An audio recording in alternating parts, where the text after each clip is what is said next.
This is Golden Years, a roadmap to navigate retirement with Mark Cordner, the podcast. When I came across this recent study here that found 1 in 5 over the age of 65, they're still working. That's about 11 million Americans, by the way, and most didn't return to the workforce because they wanted to. It's because they had to. So again, these are folks that clearly didn't practice retirement. They had to go back to work.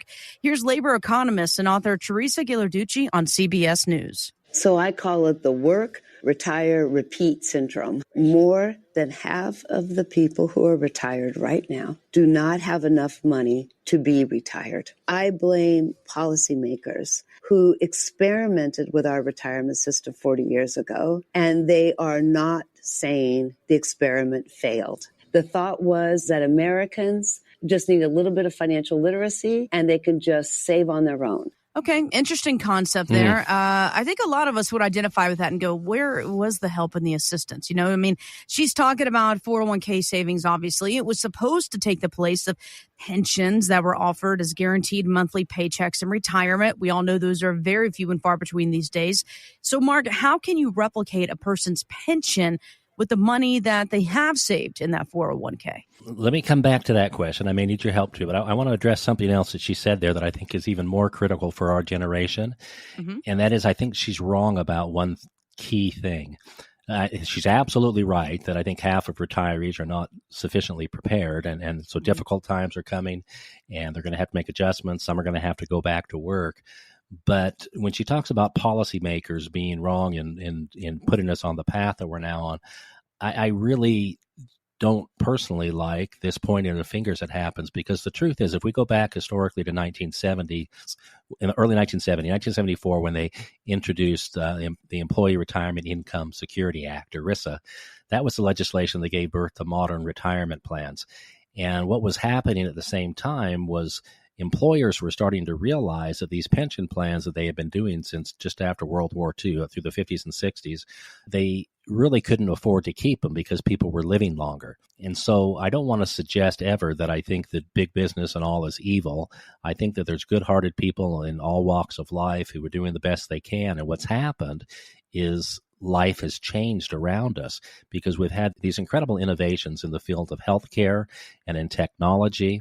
And we're seeing it happen again at a pace right now where literally 10, 20 years from now, we're not going to be able to, we can't recognize now what life's going to be like the next 10 to 20 years because of the convergence of different technologies. And I think to some degree, that's what was happening back in the 70s. And so to suggest that policymakers or politicians or whoever are really responsible for our failure to prepare for greater life expectancy and increased expenses, I think does Americans a disservice, because at the end of the day, I think one good thing that came out of this very difficult experiment that has to a large degree failed, I think she's right in that, but I think one of the problems is it shifted the mindset. So Americans were of the mindset that their employers should take care of them basically from cradle to grave their entire life long. And a good thing in my mind that's come out of the last 50 years is the realization that we really have to take responsibility for our own lives. And that's a maturing that is painful. We all left our parents' home, hopefully, at some point in life, and we became independent. It's the same thing with this. She's absolutely right that there has not been training for how to spend our retirement years, how to take a finite amount of money and make that last over an undetermined period of time in the future. There's not training for that in the schools, at least historically. It's starting to happen now. And so there is a big problem because Americans don't know what they don't know, like anyone else, and Americans are inclined to think that, well, we're an optimistic people, and so we're inclined to think that things are always going to work out. But the truth is that most Americans simply have not done the homework that we've needed to over the last few decades. Again, I don't want to be at odds with anyone, certainly not with her observation, other than to point out that at the end of the day, responsibility comes back to each American. And there absolutely are, to answer your original question, yes, there absolutely are ways to replace that pension that used to be provided by employers. Now we can obtain those privately. And so the responsibility is on us to save during our working years and then to be able to learn how to convert that into income that we can never outlive. And there absolutely are financial vehicles out there that can give us that security that we need, but there is a responsibility on each American to plan for their own lives. And this is why I love the educational classes that we teach at the college. We've talked before about, I teach a number of different courses, but our primary course is a 6-hour course. And so I love the people that come in there, because if they're going to commit to 2-3-hour class sessions, 2 evenings or 2 Saturday mornings, that shows that they're serious about their future. They want to make sure they get this right, because for many people, they don't get a second chance at retirement. Once you leave the workforce, it's very difficult to get back in. Now, yes, Walmart does hire up till age 80, apparently, to be greeters and all, but that doesn't always cover all of the income needs. And so that may be a choice or a necessity, but we would prefer it be a choice. Our whole goal with my firm is to get people to what we call a work optional lifestyle, meaning if you want to work, great.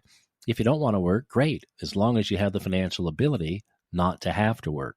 We don't want you to feel constrained or compelled to do things you don't want to do. We want people to be free. Again, not to start negative and then go positive, but I think we absolutely have solutions out there. And if people are not comfortable learning about those things, well, find a professional like myself who specializes in these areas and take advantage of their education, their experience.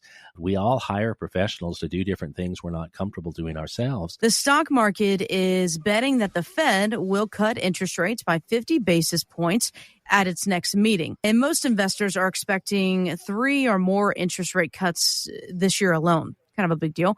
Mark Tepper, he's an analyst, and he recently told Fox Business that this might not be the catalyst that Wall Street is looking for. I don't think investors are really sure what they want at this point in time. They want rate cuts, but it's very rare that you get what's being priced in right now, 5.3 rate cuts by the end of January outside of a recession, right? So I think investors need to be careful what they wish for. If you go back through history, back to 1950, and you look at what happens to the stock market following the very first rate cut, on average, the stock market's down 23% in the 1 year after the first rate cut. So, again, be careful what you wish for. Yeah, it's interesting there. And, we've seen the market lose major ground before, but it made it up, within a week or so.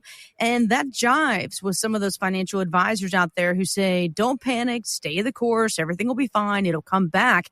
But when is that not good advice, Mark? And what's the message you want people to hear?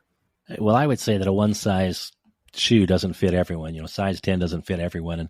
And so I get a little concerned when I hear commentary like this, because I don't think most Main Street investors, most of the people in our low income neighborhoods are thinking in the way that this gentleman is responding. And the truth is, to the degree that we engage in this guessing, as it were, as to what's going to happen in the short term, I think we shoot ourselves in the foot, because we then start to think that we have more control over issues than we do. So I always say, take 2 steps back and let's look at this with a greater perspective. And a lot of it has to do with time. So how close, for example, are we to retirement? If we've got 20 years left before we retire, we can think differently about how our money is invested. But if we have just retired or are retiring within the next year or two, we don't necessarily have the time to recover from losses that a 20-year-old has. And so the one thing that people in retirement don't have that 20-year-olds do have is time. And time to recover is a big deal. Before 2008, none of us knew about a very serious risk now known as sequence of return risk. And this is a big deal in the academic community as well as the financial community now. But again, none of us knew about it before 2008. There was some wonderful academic work that brought to light the fact that if we start withdrawing from our retirement portfolios during a down period in the market, such as 2008 was, when many people were prematurely retired, not of any choice of their own, but they were prematurely retired and they had to start withdrawing from their accounts when the market was down, and it caused an accelerated depletion of their accounts. And so it's an inordinate risk. Well, we teach people about what I call a 2-pocket strategy.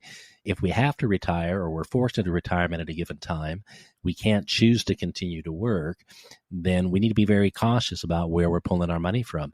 Wouldn't it be nice to be able to reach into a pocket of money that is principal protected, meaning that it's not affected by market downturns, and to be able to live off of that and buy ourselves time? That's the key point. Buy ourselves time to allow the market to rebound so that when we do reach into our market-based investments, we do so when they're on the upswing. And so I don't like the kind of commentary we heard, because I think it gets people thinking very short term and they start trading, at midnight in their pajamas, because they can online. Well, I think that the studies are overwhelmingly clear. That's a self-defeating behavior. And people who engage in that kind of active trading typically earn about 1/3 of the market's natural returns. And so I always exercise caution and I say, don't try to read the tea leaves. Let's take a long-term approach. Let's get at least 2 pockets of money, one principal protected, one market-based. So at the very least, we can respond based upon what the world is delivering to us. Because the truth is, we just don't know and we don't control what's happening in the world economy, let alone the American economy. So yeah, we say to people, if you're worried about these kind of issues and the fact that you and I don't individually control what's happening in the world, come visit with us. We'll do a principal protected review for you, meaning we'll analyze your accounts with you. We'll look at where the dangers are and help you determine how much of your money should you have in the market, how much should you have outside of the market, what's the appropriate balance for you, what's the anticipated performance in terms of potential negatives and positives. Come visit with us. We'll do those complimentary reviews for you and help you determine if you're safely positioned for retirement. We don't want you running out of money. Come visit with us. Investment advisory services offered through Golden Years Financial LLC, a registered investment advisory firm. Insurance is offered through Golden Years Insurance Services. These firms do not provide legal or tax advice. Consult your own legal and tax advisors before taking actions that may have tax implications. Investing in securities involves risk, including the potential loss of principal. Insurance contracts principal protection is based on the claim-paying ability of the respective insurer. None of the information contained on this website shall constitute an offer to sell or solicit to buy a security or insurance product. The information and opinions contained on this site or requested from this site are provided by third parties believed to be reliable, but accuracy and completeness cannot be guaranteed. They are provided for informational purposes only and are not a solicitation to buy or sell any of the products mentioned. Any media logos and or trademarks contained herein are the property of their respective owners, and no endorsement by those owners of Mark Cordner, Golden Years Financial, or Golden Years Insurance is stated or implied.